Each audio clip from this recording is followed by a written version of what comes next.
This episode of the Real Anime Training Podcast is brought to you by Real Anime Training Plus. Premium fitness and training content, all with that anime twist. It's premiering July 7th. Find your next form with Real Anime Training Plus at realanimetraining.com/now.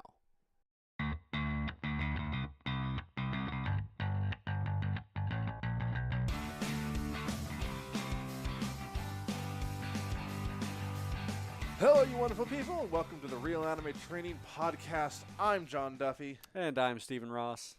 Good to be here again. Yeah, and we've done some previous interviews with some sort of famous people, and we've got another famous person with us here today. We have Ashwin Kalyandurg, and he is the world champion of handwalking. And that's not an exaggeration. Ashwin has a lot in his permanent record, a lot of impressive stuff, which we'll go into today, and a lot of aspirations for the future. This guy ultimately is an anime character in real life. But we'll get to that. Close to it as you can get. We'll get that in just a little bit. If you want to go ahead and introduce yourself, Ashwin, we'd love for you to do that.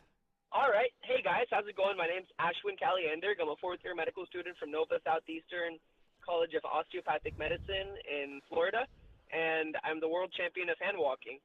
So I've walked since I was young. I always wanted to learn how to walk on my hands for multiple reasons, which we can get into later. But basically, my goal is to hand walk the entire Boston Marathon on my hands in April 2019, which is 26.2 miles to raise $700 million for veteran amputees. I've currently broken the world record 3 times. I need to get Guinness down here to formalize it, but I've raised more than $350,000 for charity, and that's about it. I like to climb trees. Yeah. Okay. So hand walking and climbing, that is your drug of choice. Let me ask you this, though. Let me ask you, because I think I heard this right. $700 million? Does that sound is that what you said? Yes, I figured that the country should be inspired enough to donate to veterans the same amount as they would to a blockbuster movie. You know, like something that really takes off. So like what's it called? Box office hit. There you go. Because So the box office hit, yeah. Okay, because I was wondering if you're putting that in the hands of people just being genuinely good people. Well, you're hopeful. That's optimism at the least. I mean, I have a lot of ambitions to set up an infrastructure which will allow individuals to do that, and my goal is to essentially ensure that when people donate that money to veteran amputees, it'll go directly to them, and that's something that I'm setting up in the background. But essentially, my goal in all of this was just to give back, and I wanted to show people. When I saw the Boston Marathon bombings, I wanted to show people that even if you blow off our legs, we're going to finish on our hands. And that's kind of like been my driving force for training for the last 5 years.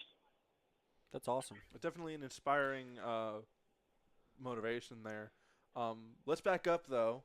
We've got your history when it comes to hand walking and stuff. Where did all this ambition come from? Well, to be honest, I was in an accelerated program growing up, so I was doing college classes when I was, when I was in 9th grade, I was a freshman in college, 10th grade, sophomore, et cetera, et cetera. And essentially, it was pretty lonely because I was one of the only kids my age in that program, and it was just hard to make friends. So I started teaching myself how to climb trees, and one day, these 2 lifeguards at my pool, Eddie and Brad, were hand walking, and I was climbing a tree, and they called me down from the tree and into the pool, and they're like, "Hey, monkey kid, do you know how to walk on your hands?" And I was like, "No," and then they showed me, and then they're like, "Can you try it?" And I couldn't do it, and they're like, "Ah, man, you can't do it." And then that was my impetus to go home, and every day I started doing push-ups. I would do planks while watching Dragon Ball Z. I would go into handstands against the wall, and I really built up my strength. I taught myself how to do dragon flags and then move on to flagpoles. I was doing a bunch of pull-ups, anything I could to increase my core and back and chest strength. And I was never quite getting the handstand because I was strong enough at that point, but I wasn't able to go upside down. Then one day I went to the pool, and Eddie and Brad were like, "Have you learned it yet?" And I was like, "No." And then I started hand walking in the pool upside down in the 5 feet end, and slowly my body got used to being upside down. And then I did it in the 4 feet, and then in the 3 feet end. And when that happened, I did that for a few weeks. Finally, I came out of the water one day, and I knew it was time, and I just flipped upside down, and it felt like I was in space because there was no water pulling my wrist down anymore. So I was just able to like fly, and I was like, "Oh, this is amazing." So the first time I walked on my hands, I actually walked around the entire pool. Wow. Yeah. Your story is a little more, I guess. You have better progression than I did because when I decided I wanted to walk on my hands, I went to a middle of a field, and I said I'm going to that end of the field. And it was about 150 yards, and I literally did it until I got to so I would get up and fall and get up and fall, and the first few times I was out there, I probably couldn't tell you how many times I fell down, and it was your way was probably a little safer than mine. Safer, smarter. I structured it for sure, but like the football field training is amazing. I honestly, I learned everything from your site, man. Like growing up, the only thing I ever had besides studying was realanimetraining.com and the Goku workouts, the Dragon Ball Z workouts you had on there, run, swim, climb, all that stuff. Honestly, I'm a product of Real Anime Training. All the training that I did was inspired from there and derived from there. When I found out there was a site that essentially was breaking down the workouts of anime characters and putting them in front of me was amazing. I couldn't say how influential it was in my life growing up. The Sanji workouts for Black Sanji's training and how he was doing handstand training. You didn't have Rock Lee at the time. You didn't have Mike Guy workout out yet, so it was more like Sanji and Goku. Those were the hand walking ones, and I really thrived off of those. And I essentially used those workouts to make myself stronger. And I realized the key was simplicity. Just finding exercises that are simple that you can do lots of reps, and it's not like working out, it's more like travel movement, like walking on your hands, doing lunges across long distances, or bear crawling long distances, things that climbing, things that essentially emphasize movement over stillness and dynamism. Yeah, that is very interesting because you're not worried about how many reps did I do, and it's like there's just this you're in the process. So it's like I tell people all the time in training, fall in love with the process of your training because that's how you're going to get results. And honestly, things like moving, like running and swimming and climbing and things that move you forward, that process is sort of built into that. So you can feel that process in there. And so I think that's one of the things that gravitates so many people towards movement type activities, and that's why there's lots of marathoners and lots of triathletes and stuff like that. It's very easy to connect with, exactly. And even when I was carrying heavy stuff, I'd run with logs around the park, I'd pick up a log and move with it. That felt productive versus just standing still and doing it. I'd pick up this giant log, walk 10 yards, let it down, pick it up again, go another 10 yards, let it down. I wasn't just trying to pick it up and put it back down. I was trying to get somewhere. It felt very productive at the end of it. That's really the word for it. I really felt like I'd accomplished something because I saw the distance I had moved, and that's always been such a really strong motivating factor. Sure. But yeah. So we like to have some lighthearted questions in these interviews. One we picked out for you, a little silly question, but also very interesting. You can learn a lot of person from something like this. If money was no object, what would be the kind of vehicle that you would drive? You're obviously really good with your hands. I'd probably just walk on my hands if money was no object, and I would try to just get from point A to point B as on my hands everywhere. So let's say I started in Boca Raton, Florida, and I try to hand walk all the way to Fort Lauderdale. That's a pretty good goal. And, if I had nothing it's but like it may not. this time on my hands, I'd probably be all my time on my hands. I mean, it may not be the most efficient way to travel, but by God, it's the one you want to do. Yes, I'm like Natsu. I don't really like transportation. Okay. Yeah, at what point did you decide that you wanted to break the record? Like, what was the impetus that said, here's when Ashwin wants to smash the world record for hand walking? It was when I was 15 years old. I hand walked. I finally got strong enough, and I hand walked an entire mile on my hands, and I was super excited about it. And I was like freaking out. I was on a track and field at college, and this girl was like, "Stop running!" And she's like, "What are you so happy for?" And I was like, "I broke the world record for hand walking." And she's like, "Oh, that's awesome." And she's like, "How far did you go?" I was like, 4 times around the track and field. And then she checked on her phone, and she was like, "I'm sorry. Actually, the world champion is Sarah Chapman in the UK. She did like 3.1 miles or 5 kilometers on her hands." And I was like, "No." So then that crushed me. And then from that moment onwards, I set this goal in my mind to destroy the world record. Well, it's good that they didn't discourage you, though, because a lot of people might just decide to just leave it there. But obviously, that's not something that you're capable of doing. Yeah, No, I don't believe that you're capable of leaving things alone.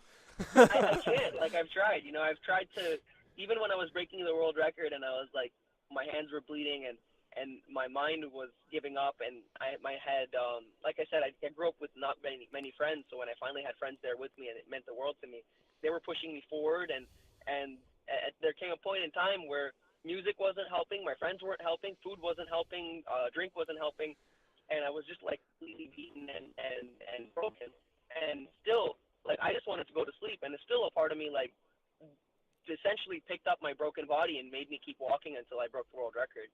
And it's like weird. It's always there inside of me, like this thing that I can't give up even if I want to. It's kind of interesting. Yeah, that's a lot of people never get to that point that you're talking about where you just have nothing left in the tank. Like, there's absolutely nothing. And you and I have talked about that a little bit before, where you went into, when you've got nothing left in the tank, that also means that you don't have any more barriers. Yeah, so that's true. The mental limitations that your mind sets on your body will outlast the mental fuel sources which you'll use to propel yourself. So your mind has mental fuel sources which it can use to power itself, like your training, your regimen, your mental determination, your friends, other sources of motivation. Maybe it's for an altruistic cause, like when I was hand walking for charity, and those will carry you very far. But in general, the mental guardian, which tries to stop you from hurting yourself, will be a little bit stronger than those mental fuel sources. So that's why humans fall short of a goal.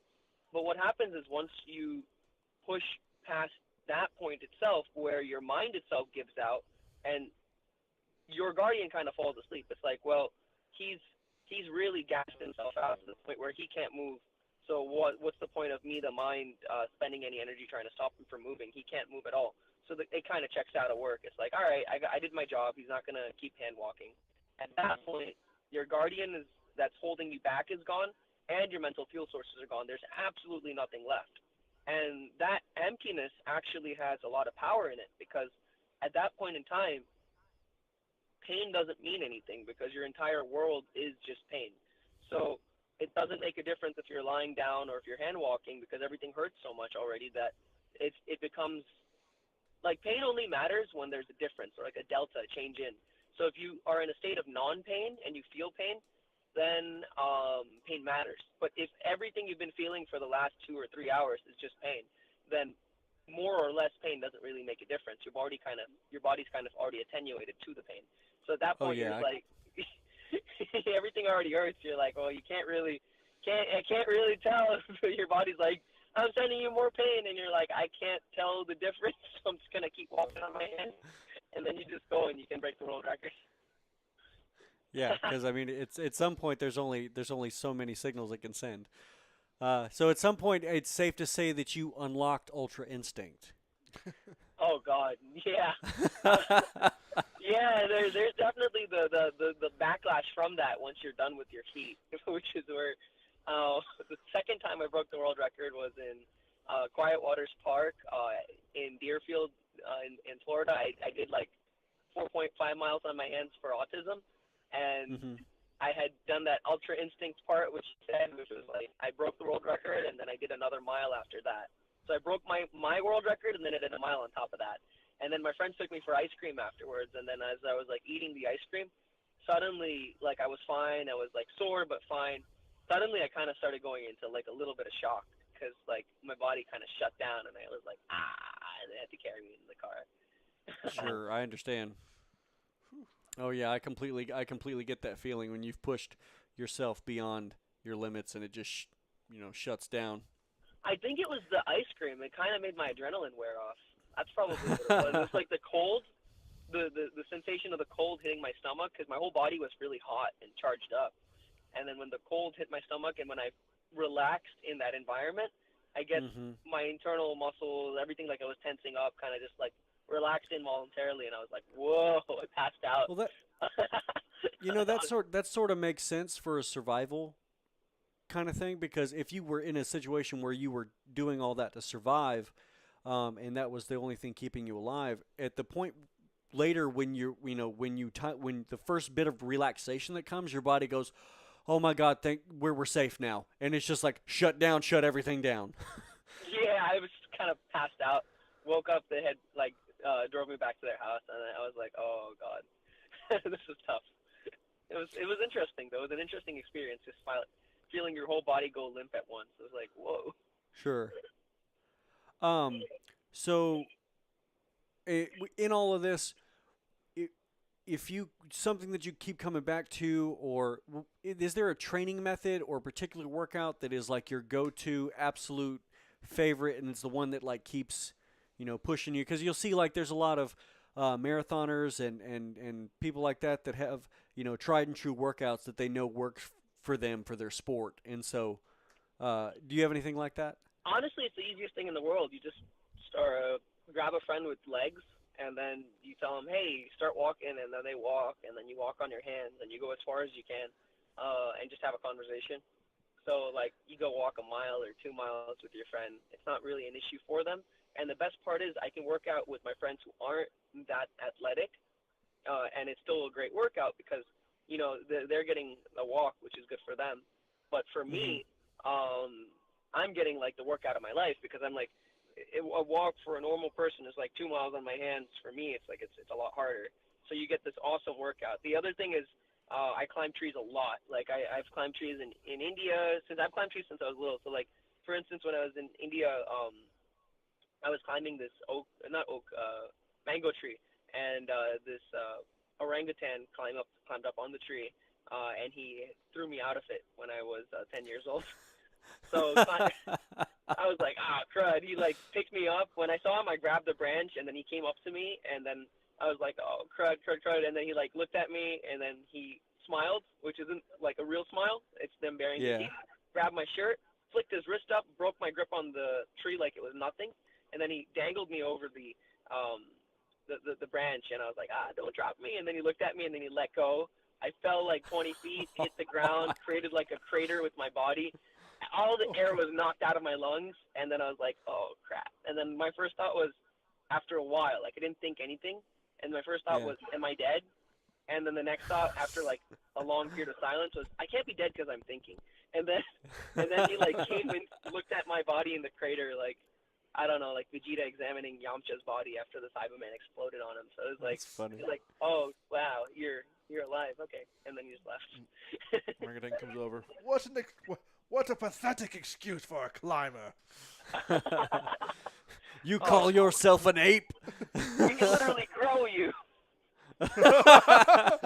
So that story reminds me of one of my favorite stories that you've told me, and you know what it is. It's the monkey story.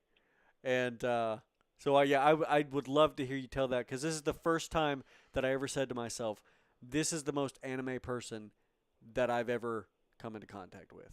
Oh, okay. So fast forward like 7 years, and I'm not 10 anymore. I'm 17, and I'm in this jungle lodge in India, and I'm relaxing on this kind of rope net, like you know what I'm talking about, like those nets that are made out of rope tied between trees. And Yeah, yeah. I was just playing on my iPad, and I didn't realize that around 3 p.m. in the afternoon, when all the people go to sleep for like an afternoon nap, the monkeys come and they teach their kids how to climb on the nets because it's a pretty nice forgiving surface to learn on. Mhm. So they were all like the whole tribe was gathering there, and I'm like, oh, just playing on my iPad. And then I looked up and I noticed that all these monkeys had climbed onto the net I was on, and I was like, ah, crap. And then they started like coming after me, like two big guys, one male and one large male and a smaller male, started chasing me on the rope net. So I dropped my iPad, it fell, and then I just like ran on the net, jumped off the net, grabbed a tree, jumped onto the tree, and then started climbing through the branches. And they easily jumped onto the branch over my head, and I was like, oh crud. And then they came down at me, and I started like going really fast. I got to these banyan trees, so essentially like I was in my element, which is like banyan trees. I'm the best at climbing those. And none of my friends have ever been able to keep up with me. It's kind of like my own space, you know, like it's your own area where you live, and nobody else goes there. So I was going as fast as I could. The second I felt the smoothness of the banyan tree and the vines and the roots under my fingers, I was like confident. I'm like, so I'm just blitzing through there. And then I look to my left, and like they're right there next to me and pulling ahead of me. And I was like, it was the most surreal moment of my life when I was like, what are you guys doing in my space? Like, this is my area where I go. You know, I was like, no one ever goes this fast. So then I like let go and I slid down, moved to another part of the tree, and then they started coming down. And then I got to this one part of the tree, and I climbed straight up this branch, and part of it was like a coconut tree, so there was nothing really to hold on to. So I just climbed it, like shimmied up like a coconut, like you would have shimmied up a coconut tree. And I went up like 20 feet before I got to the apex of the tree, which is essentially like I climbed a tree on top of a tree. So I was like near the top, grabbed onto the top of the tree, and then there was this branch, and I broke it, and then I pointed it like a spear downwards. And then I looked down because I did it without looking. Like the second I got to the top of the tree, I grabbed this branch, hauled myself onto it, and then grabbed the branch to the right of me, broke it, and then like angled it downwards. And like they were literally like a few feet away from me. And then they were like, oh, okay. And they kind of like, it was kind of an impasse. And then they went back down, and they were all down on the tree. All the monkeys showed up at that banyan tree. They were all climbing on it. And I'm like, oh, crap. I'm just going to be here all day. And then monkeys have ADHD. They got bored, and they all just left. So I'm there, like, my heart's beating a mile a minute and holding the stick. And then I needed to let go of the stick to come down, but I was scared because the monkeys would come back. But I couldn't Sure. keep it in my teeth either because, like, it was a pretty thick stick. I couldn't, like, bite it. So I was like, oh, crud. So I dropped it, and then I came down. And it was terrifying because I knew that now there was really nothing to protect me if they came back. So when it got down, I had to shimmy down 20 feet, and now I was like 30 feet up because I had basically climbed a tree on top of a tree. And then I climbed down that banyan tree, and I got back on the floor. I realized I had gotten very close to the outskirts of the encampment, which is to say like the jungle lodge itself. And if I had gone Yeah. over, I would have actually been in the Indian forest, which has like, you know, leopards. So I was like, Oh. oh, pretty close to the barrier there, and then I ran back home. This really does sound like I'm hearing someone describe a filler episode in original Dragon Ball. Like, maybe this is what happened. Like, Goku went through this the week before Bulma found him in the mountains. You know, this is just Yeah, very, not very Pazu, anime. I could definitely see that. I know Gohan got kidnapped by a tiger when he was a kid. That's So- true, yeah. Anything can happen. Sure. Especially if you live in an anime character world. It was very Um, scary though to really see them in my Oh, space. I don't doubt That it. was that's like alarming. I mean, that has to be for you. I'd have to assume that's the equivalent of being in your own house and then finding an intruder breaking in, to steal a Yeah. job and whatever. It's like Yeah, that's it your really- space. It felt like a home invasion. That's exactly what it felt like. If I have to relate it to something, that's what it felt like. I was like, what are you doing here? It's like This is where I live. This is so weird. How are you going as fast as me? And the monkeys are like, you know, you You're not the you only mere, you mere, you merely adopted the tree climbing. I was born in it. I was born in the tree. Well, I mean, they I don't quit didn't there. see the ground. Oh, well, you probably did see the I ground. mean, that's their whole life. Yep. So, I mean, like you're just a visitor at that point. Yeah, I mean, I was still able to do. I put up a really good. Like, it was crazy. Like, I was going through all the experimental tree climbing techniques that I try, which I do always low to the ground, and I was using all of them, and it was barely keeping that small distance between us. And it was like things that are really insane, like going really fast, jumping down from one branch onto another branch, grabbing that branch and swinging under your, like grabbing that branch with both your hands and then swinging under it, and then like going back and forth, like swaying, and then like throwing your body forward and grabbing another branch in front of you, like basically jungle gym stuff, but really high Yeah, up. I mean, like that's seriously like when I think of this in my head, I think of the animated Tarzan movie. It was Yeah, that's terrifying. And they were exactly what I right feel there, it like sounds trying to bite you, and their teeth are huge, like massive, way bigger than a dog's teeth. Their canines are insanely large. Actually, once I saw this, the leader of a monkey group arguing with the leader of a pack of dogs, because we have wild dogs in India, and he like grabbed that wild dog and climbed straight up a tree, like faster than you can blink, and then just dropped him from the top branch. And then that dog fell and hit his back, and then he injured his back, but he was able to walk away. But that's monkeys don't play around, wow. except when they do. So, are there any tree climbing related world records out there to break? Because Since you've spent so much time in the trees, you've got to be like, expert level at that anyway. So might as well break all the records and just, call it a day. Well, my friends and I play this game called Assassin. I don't know if it's a sport we invented where you have to tag your opponent on top of the head, and you're basically just climbing, blitzing through this large banyan tree. And maybe I got a picture of it on my phone I can send you, Steven. But like, it sounds like something you probably invented. And you're basically like swinging through the branches trying to like get to your opponent and tag them on the head. And once you get them on the head, they're out. But they're trying to tag you as well. Okay, you would probably be amazing at this. Did you know that there is competitive tag? Like You mean professional like parkour tag? Yeah. Um, So like they block you in this area with all of this stuff that you can climb and jump over and do all kinds of stuff like this, and it's just you and your opponent, and you have to run from your opponent. wow, that sounds amazing. I would love to do that. Okay, yes, we need to get Ashwin in one of those rooms, but I don't think anyone's on his level, so we'll just have to fill it with monkeys. Oh, crap. The only one who can challenge you. Oh that's man, funny. close quarters with monkeys. That is scary. Like they're really agile. I gotta say, they're super Oh yeah. agile. Monkeys that have been training on King Kai's planet, which basically just means Bubbles.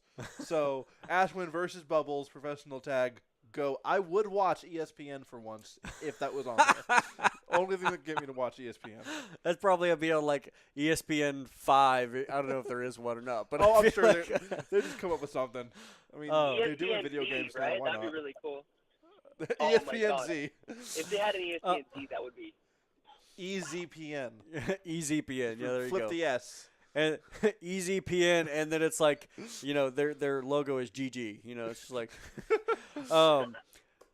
okay. So here's a question for you: if you could sit down with anyone for an hour and pick their brain about anything, who would it be? What would you pick their brain about, and why? Ooh, that's a really good question. Sit down with someone for an hour and pick their brain.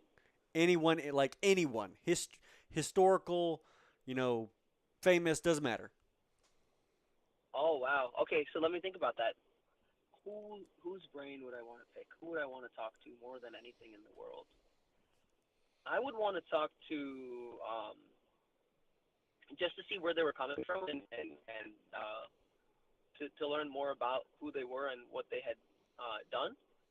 I would love to talk to probably a famous. Oh, I gotta think. I would want to talk to See, that's- Amelia Earhart actually. That'd be Really? very interesting. Yeah. That's an Okay. interesting answer. Okay. Why is Yeah. that?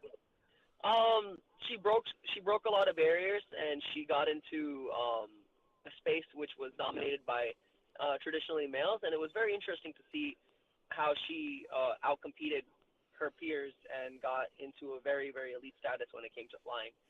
Either her or Charles Lindbergh, right? He was another famous pilot. But it would be very, very interesting to talk to her and see her perspective on life and her level of perseverance and what drove her. That would actually be really interesting. Are you like a fan of aviation things in general? No, I'm a fan of people like breaking through limits and Sure. overcoming obstacles. So, and I'm also a fan of like, I want to learn more about this quality that people have that I found it myself to break through something when the odds are kind of stacked against you, and also when it's curious to see the impetus of why would you do that. So like, why did she have to fly? What was her burning need to fly, and why did she need to do it in this manner? You know, like it was very. I just want to see why she got so good at something like flying, and what she used as her source of motivation, or if there was none, if it was just like a calling.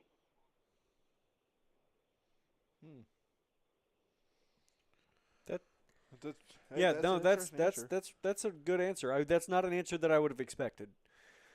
I'm pretty off the wall. That's like.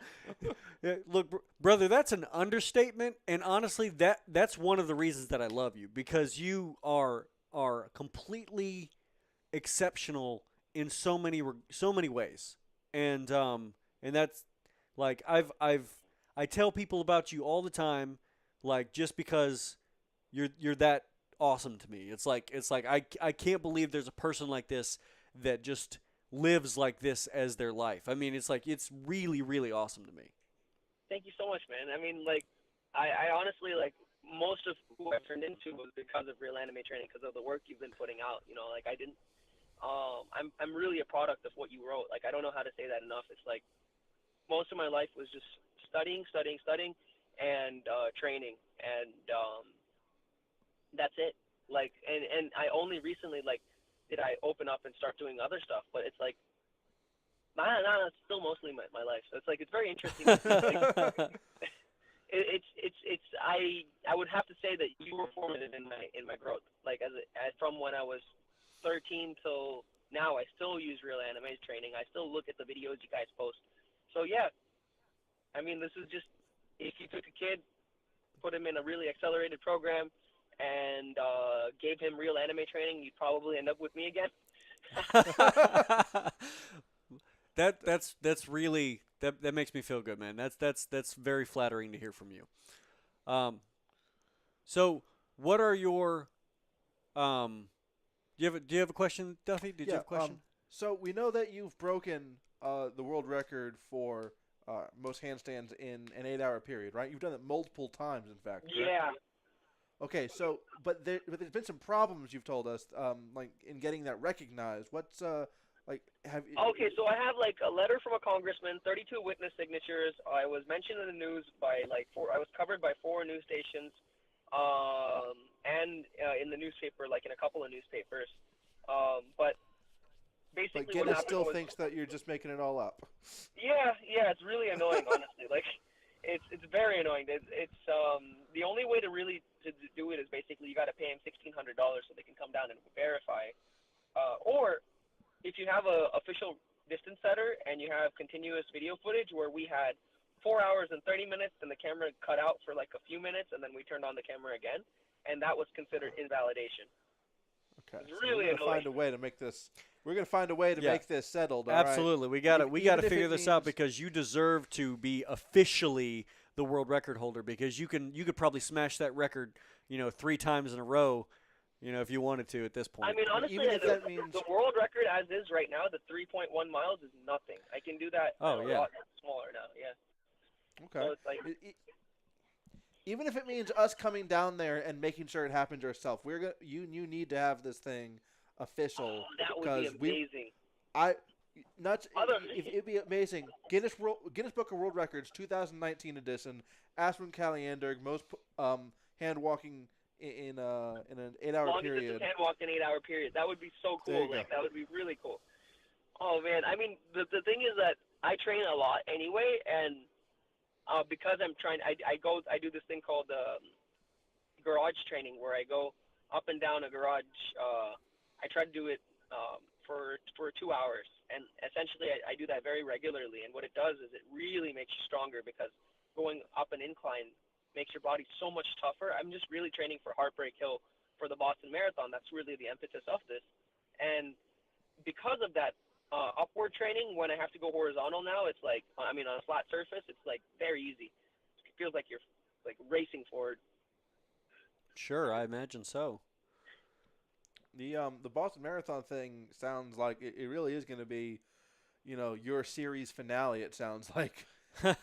So look at this in terms of an anime, because that's like what happens after that. Yeah, what do you do after that? Walk the circumference of the earth. Yeah, across water on your hands. That's like the end of hand walking ball, and then you get hand walking ball Z. So it's like you're like hand walking in space at that point, which actually is a lot easier. That'd be amazing. Go to the moon. Start hand walking. Well, it'd be easier on the moon. That's true. Way easier, but they'd probably be like intergalactic aliens. No. It's fight on your hands. You make up for it though. It's easier because there's a light of gravity. That's why you have to do it while wearing weighted training clothes. But see, if this was an anime, what would happen is he would do that. He would be recognized as the greatest hand walker in the history of forever, and then he's right. Aliens would show up, and we would learn that hand walking is actually the most important thing in the universe. Everyone in outer space fights while standing on their hands. Exactly. Yeah. And it gives them a power boost. Such powerful weaponry that they had to like have some kind of neutral ground, and they realized, well, we're all going to just walk on our hands because it's a lot harder. So if you can defeat your opponent, basically they're much more civilized than we are, and essentially they force the Earth. They enter a battle with the Earth's resources, and they're like, "You are world champion against us." If anybody who's listening to this is an artist, please draw this. Because I want to see it so bad. Defending the Earth on his hands. The world's strongest hand walker. Of course, then you're going to have the second. That'd be amazing.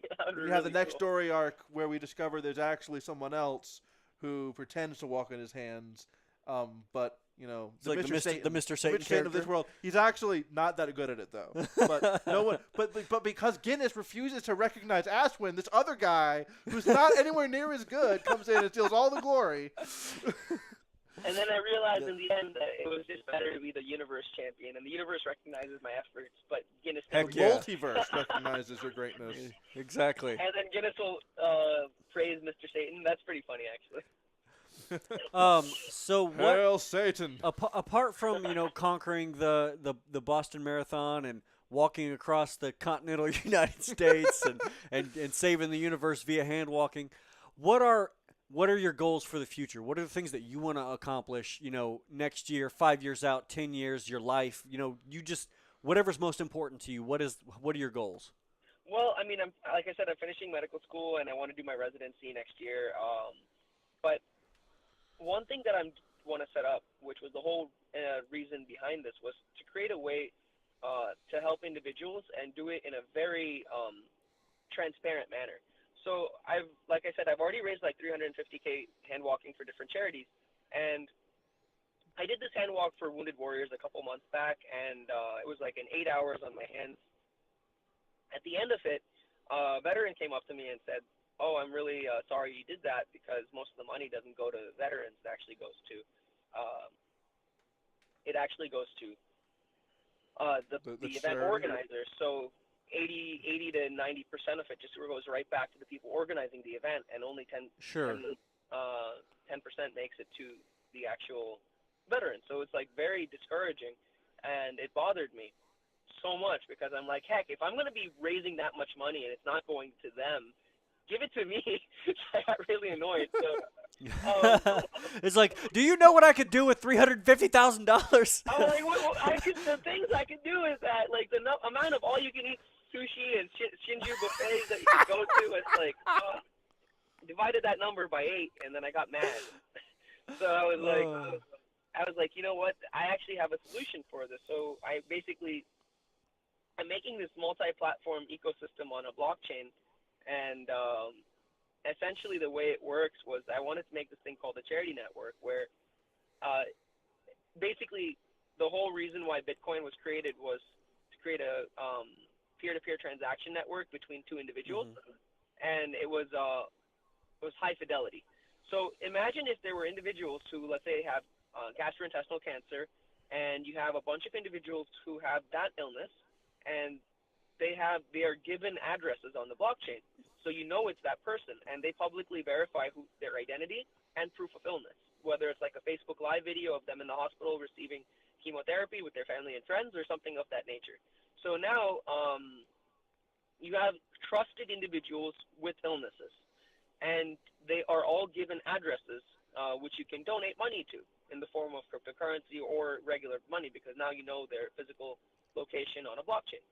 So then you put them under a field that says gastrointestinal cancer, as an example. Now, when people are given a choice to donate to charity, you're like, well, you can donate to this foundation or that foundation, which might give money to the individuals you're trying to help, or you can donate to this address, which will send it directly to them with no middleman. That's great, and I love that for so many reasons. If anybody who has listened to Duffy or I talk about anything that's not fitness related, they know that we're libertarians. So we're very we're very like anti middleman, anti government kind of like intervention stuff, and so voluntarism with people giving to other people, I'm always about that. It's one of the coolest ideas ever, because what happens is now.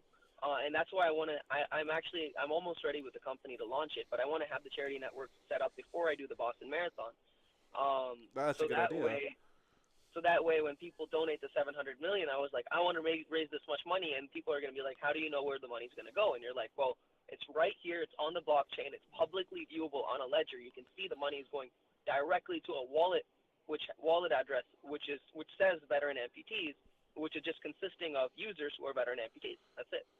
So it's the greatest proof of concept imaginable, and you can be like, Sure. wow, that's the future. Everyone talks about replacing banks, and that's the whole point of cryptocurrency. Well, I hate to say it, but nonprofit organizations and foundations are the banks of the charity world, and it's like an unspoken truth, though, that they are a huge middleman, and a lot of money is sunk into them, which then ends up being funneled back to the very wealthy philanthropists. And what this ends up doing is eliminating any form of hypocrisy or doubt, and makes no doubt in the person's mind that all the money is going directly to these individuals.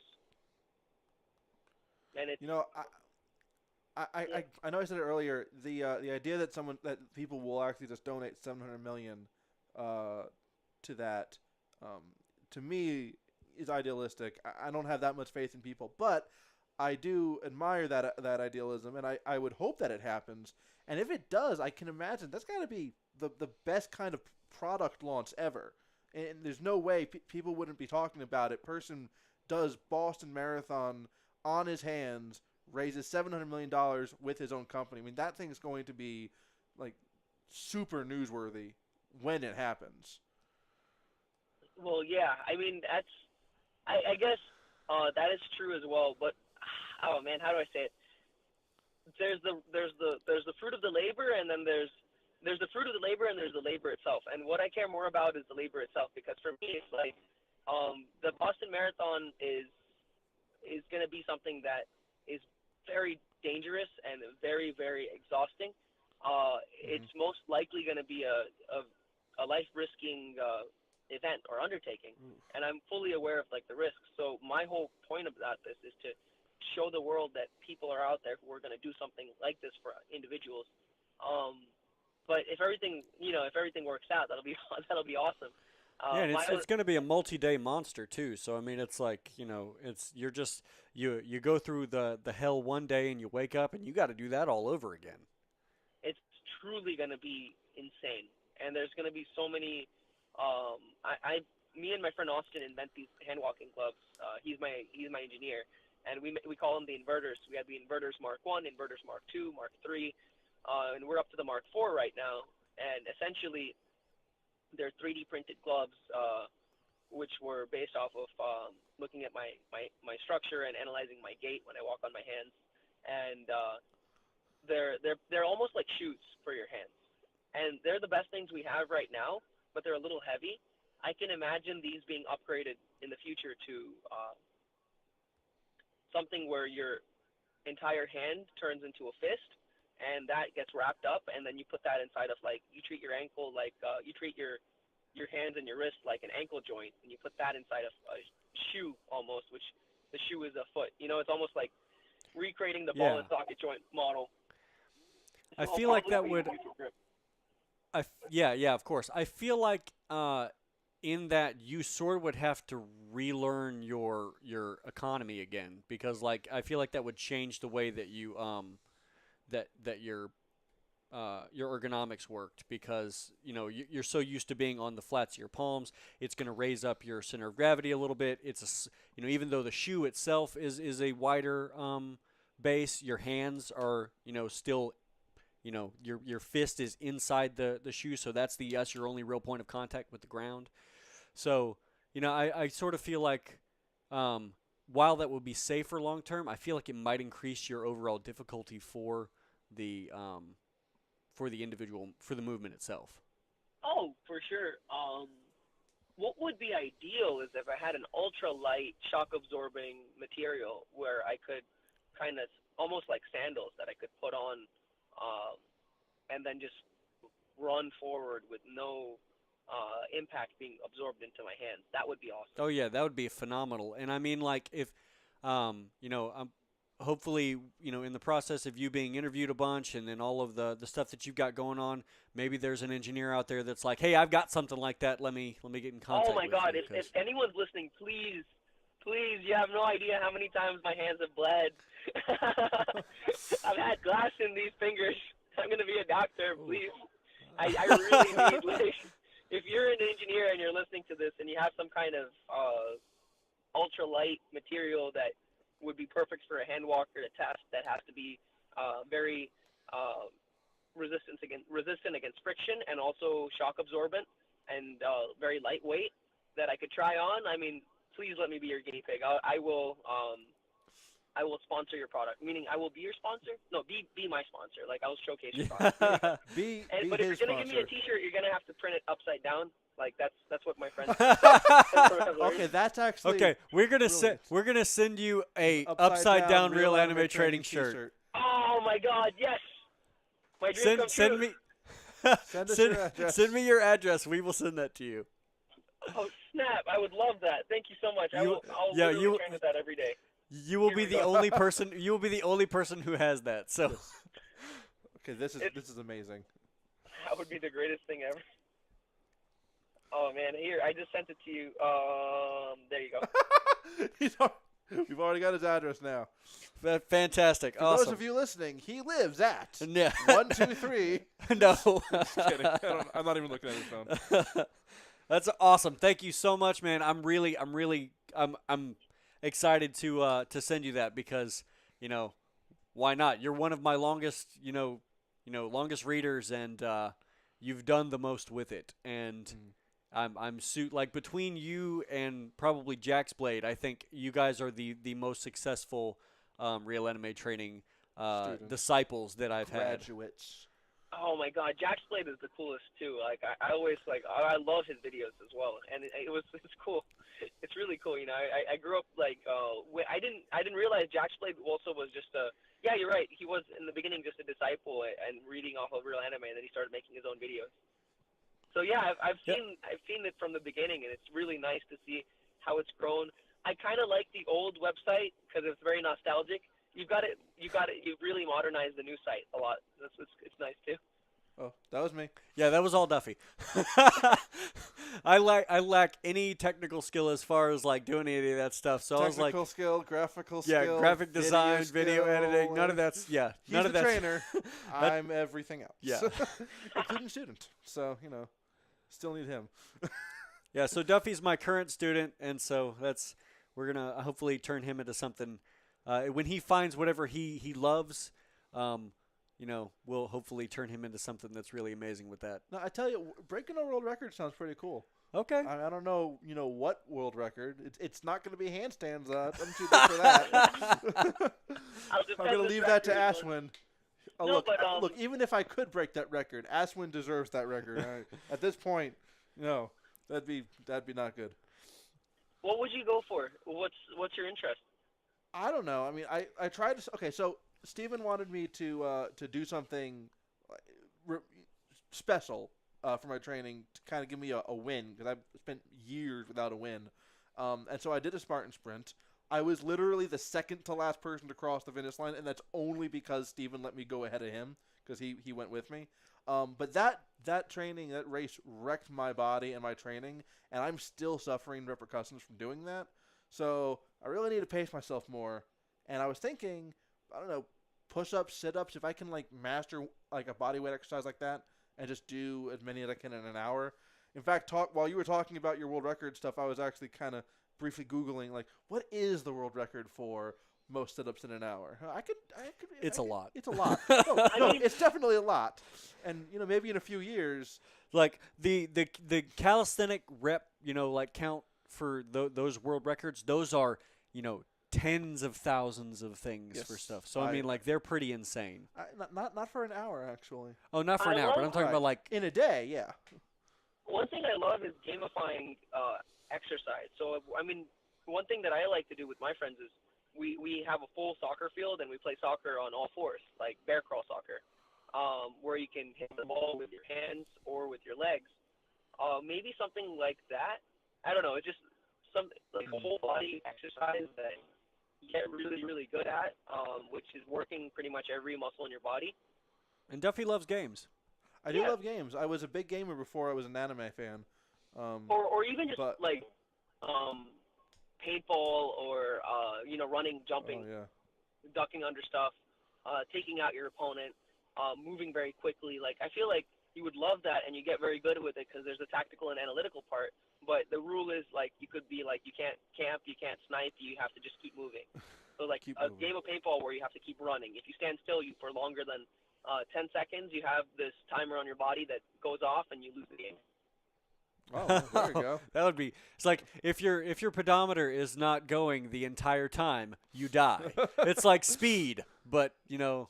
Have you ever seen that movie Speed, where it's was it Crank? The where bus. He had the heart. Oh yeah, Crank too. I think Cranked is better because it's like if he slows down, his heart's gonna stop. But so it's like if you stop, you die. Exactly. That's a great workout style. I do that for my workouts a lot. You just have to keep moving. Whether you're kind of like Rock Lee's. If I can't keep doing push-ups, then I'm going to keep doing sit-ups. If I can't do that, I'm going to run. If I can't run, then I'm going to drag my body forward. Essentially, a workout like that for just 2 solid hours of just moving, and you can't stop moving at a certain rate. And the best way to maintain that would be a game of paintball or something, or even if you want to use because there wouldn't be any thought related to it, so you wouldn't have to go, what am I doing next? Because what you're doing next is in front of you. It's move. Just move. Jump under something. Your enemies are coming up on you. You have to just keep moving your body. It's one of the greatest. I think it's my favorite thing to do in the world is just do that. And I feel like that would really help a lot of individuals who are having a hard time finding what fits them. Is just move. Just don't think anymore. Just do it. Mm-hmm. If you had a piece of advice for somebody who was just now starting looking into training, sort of something in my shoes or maybe in a different pair of shoes that were just total novice, didn't know what they were really getting into when it comes to physical training or something like that, what would be the advice you'd have for them, the most important thing you could say? The most important thing I could say for someone who's just getting started on training is take it easy and do more of the type of exercise that you're already good at. Do more of that. So if you're just getting good at something, if you're just good at walking, try walking further. If you're trying to do an exercise, when you have to work, the human mind is not conditioned to just work for hours and hours all day and then treat more work as something that's fun. Versus if you have a game that you can play, it becomes way more fun. So like one of my favorite types of games is when you take a tennis ball and then play squash with my hands against the wall, where you like hit the ball and you try to like have it come back to you. So even if you're alone, you can still have games to play. And that's really what I would say is just try to gamify your life. Try to run in a parking lot and go through all of the, what do they call the things you stop at? You know, when your car stops and there's something in front of you and you shouldn't drive over it. Oh, like a speed bump? No, in a parking lot, like your car pulls to a stop. Oh, like the spikes? The parking lots? It's like you drive, you'll climb over it. You know what I'm talking about? Like a curb. Oh, like the little hand that comes down? Yeah. Is that like what you're talking about? Oh, yeah, I don't know what that's I have called. no idea what that's called. I have no idea what that's called. It's very interesting, but I always like try balancing on that, and then I do push-ups between the two of them, or like I'll run between them, or if you go to a parking garage, try running all the way up the parking garage. It's like running up a hill, and then run all the way down. It's like sprinting. I mean, that's like basically running downhill. It's super fun. So basically, all I would say is just gamify life. Getting just freaking Pokemon Go and running around trying to catch Pokemon, like running, not walking. No. I understand. So we did something the other day that was kind of funny. We started making a Pokemon Go workout that was, you're walking around and running, and obviously there's stuff in the game that is, for you to get in shape because you're moving around trying to hatch Pokemon or whatever, or hatch eggs and do other stuff like that. But we also had, if you catch a Pokemon, you got to do push-ups, and if you 10 push-ups per catch. I got it right here. Oh, okay. 10 push-ups per catch, 10 squats for every stop that you spin and get stuff from, 10 jab crosses for every gym battle attempt, 10 burpees for every shiny Pokemon you catch, 10 high knees for attempting a raid, 10 jumping jacks every time you evolve a Pokemon. Every time you complete field research, you have to do 10 mountain climbers, and every time you as a character in the game level up, you have to do an all-out sprint. Dang, So that sounds fun. I was just trying to give Duffy something to do that was related to being, something that he's enjoying already, because since they brought back, they brought trading and stuff back to Pokemon Go, I feel like that's probably trying to reinvigorate the fan base and stuff, because I really enjoyed Pokemon Go when it came out, and I'm starting to play it again because I feel like it's become what it was initially supposed to be. Yeah, plus you got the fact that the new Pokemon Let's Go games on the Switch are going to kind of integrate with the mobile game, so I was like, I guess I'll pick it back up. And I think a lot of people have. In fact, no, we know a lot of people have, because they actually just announced that Pokemon Go is having its best month ever since the first month it launched. That's amazing. So it's actually a really good time to not only get back into it, but also to make a video about it. And then, Ashwin, you can just, if you can figure out how to work your smartphone with your feet, I think you can probably play it hand walking. There you go. Oh my God! That's actually really cool. What I would like to do is, that's actually, you just gave me a really good training idea. How would he see which it, would be though? to hatch eggs While as hand my walking. hand-walking workout. Yeah. Yeah, that actually isn't a bad idea at all. If you just you walk until you hatch an egg, and then you put another one in the incubator, and then you walk until you hatch an egg, and then you put another one in the This incubator. guy only has one incubator. I'm just like, That's I've not got 9 no. I got incubators. one in something like, I don't remember where I got it. Okay. That is an awesome workout. That would really keep me. That would really keep me honest with regards to the distance I was going, because I was doing 5K eggs every few days. Woo, Yeah. That would be a great workout. Yeah, do it and let me know how how it goes. And my life has been really it's always really, really random. Like a lot of the things I do are super random. And I believe it. I could totally see that being like, how did you train to do the Boston Marathon? How did you get so much better than you were before? And I'm like, I was just playing Pokemon Go, walking on my hands, hatching eggs. That is perfectly random. That actually encapsulates my personality in a really nice way. Thank you so much. I'm going to do this. Another way you could do that would be not only with the eggs, but also the candies that you can have when you have a Pokemon as your buddy Pokemon. Mm-hmm. Because depending on what Pokemon you've chosen as your buddy, the walking requirement for getting candies that way can go up. In fact, I found the most difficult one to get candies for. I just went to a raid this morning or this afternoon where I caught a Mewtwo, my first Pokemon of that caliber. Yeah, it was pretty cool. and I attached it as my buddy, and it was like every 20 kilometers, you'll get one candy. Holy crap! So we're talking like over 12 miles of walking for one Mewtwo candy. You there, buddy? Yeah, sorry. Okay. I switched off of audio into speakerphone, but it's good. Okay. Yeah, it's fine. It's just a lot louder, but it's much more clear now too. So. Oh, awesome. All right. Well, I heard you said you caught Mewtwo. Yeah, so Mewtwo requires 20 kilometers of walking for one candy. So And that's really the only option for you to be able to get a Mewtwo candy because you can't catch anymore. Well, like I mean, unless if you had get to another EX one raid. of those EX raids. Yeah, it was actually really interesting because I know this is going to take a little story time, not very necessary, but I went to this EX raid, which you can only go to via invite. Okay. The Pokemon Go system just sends those out to you. Like if you go to a raid somewhere, it might send you an invite to a raid in the future. And this one took place today. I went there. There were like 19 other people there. And we were all waiting for it to start. And it started. We all got in at the same time. We took out Mewtwo in like 2 minutes.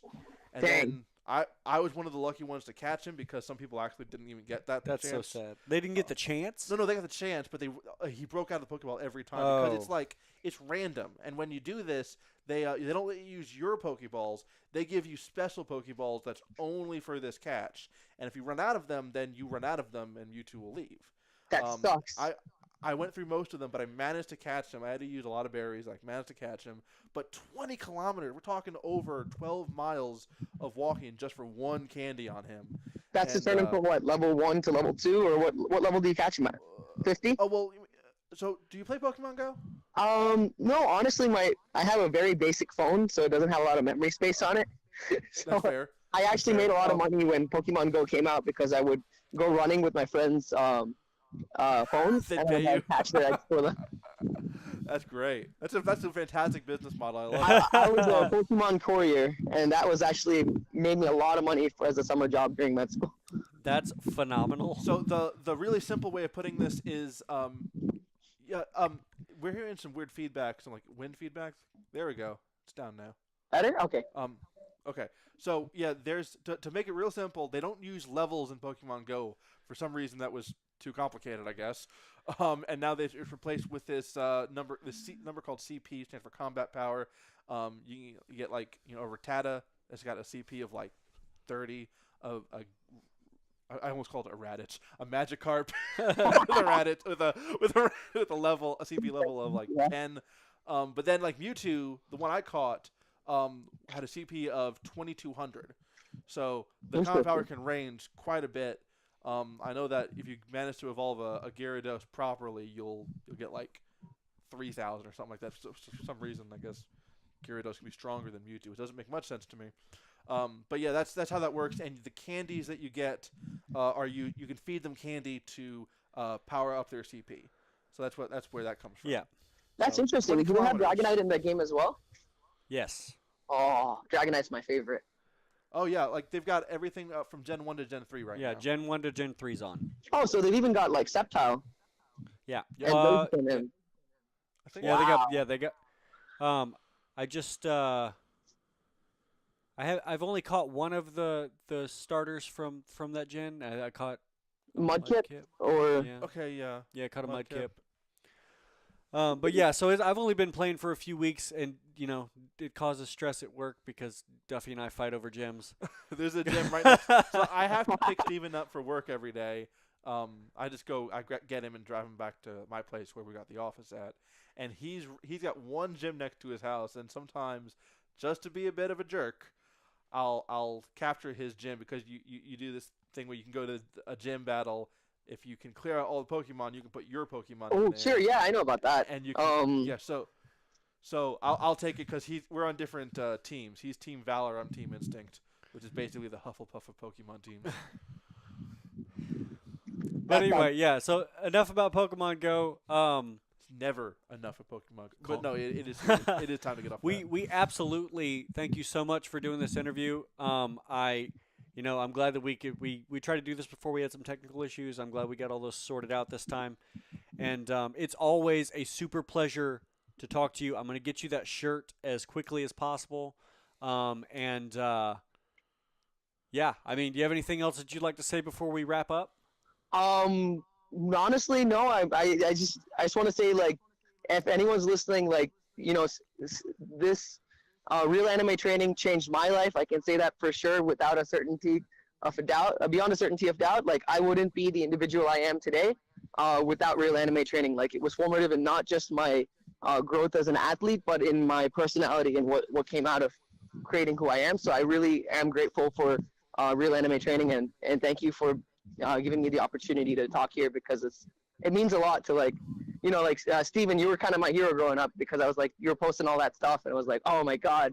It was one of the real central focuses of my life, was like doing the run, swim, climb workout first of all, and then the other, the Super Saiyan workout, like basically trying to get everything done. Like everything that you were posting, as soon as a new one would come out, I would devour it. And then when you had the handstand, the One Punch Man training, I was working my way through all of those. The only thing I didn't like, I gotta say, was the Retsu Kaiyo one, because that was very specific. Well, yeah, because they're super, like based in that kung fu stuff, and so I mean, if you're not a kung fu practitioner, you're probably not interested. So I like the more large, simple exercises, like the more simple times. It's like the Natsu hates transportation. Those kinds of workouts are my favorite. Like when it was like the kung fu, very specific aspects of it, it became difficult. I was like, why am I spinning my hand 30 times clockwise and 50 times counterclockwise? Yeah, it's not for that stuff's not for everybody. It's like it's one of those things, you find what you like, and then you just get into that and you go forward with that kind of stuff. You created like an encyclopedia of workouts from. It's like the most prolific and extensive, comprehensive collection of anime workouts it's on the planet. It's amazing. It's going to get even more so as we advance on Real Anime Training Plus, which is our membership site, because it's going to have massive full courses. A lot of them are going to be like, if somebody requests stuff that I couldn't do before when it was free, when people requested specific training programs for long periods of time, because I didn't have the time.